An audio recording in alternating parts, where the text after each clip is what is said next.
আমরা বাগানি, এটা সত্য। কিন্তু আসলে কিছু কিছু মানুষ মূর্খের মতো কথা বলে যে আমরা বাগানিরা, আমরা কুলি, আমরা লেবার, আরো কত কিছু। কিন্তু হ্যাঁ, গর্বের সহিত বলতে পারি আমরা চার শ্রমিকের সন্তান। গোটা চার শ্রমিক জাতি হচ্ছে আমাদের পরিবার। আসলে কুলি আর যেমন আমাদের চা বাগানি যারা আছে, তাদেরকে যারা কুলি বলে, তাদের মধ্যে যে ভেদাভেদ এবং পার্থক্যটা তারাই বুঝে না। কুলি কাকে বলে সেই বিষয়ে আগে অভিজ্ঞতা অর্জন করতে হবে। এরপরে একজনকে আসলে সে কি দিনমজুর নাকি কুলি, আসলে সে কি চার শ্রমিক একজন কোন কাতারে পড়ে, সেই বিষয় নিয়ে গবেষণা করতে হবে।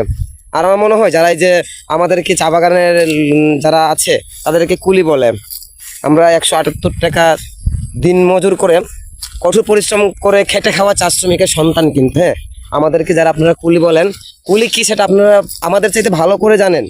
অযথা শুধুমাত্র কুলি বলেন। আর যারা কুলি বলেন আসলে আমি মনে করি তাদের মস্তিষ্ক টোটালি ভাবে বিকৃত ঘটেছে।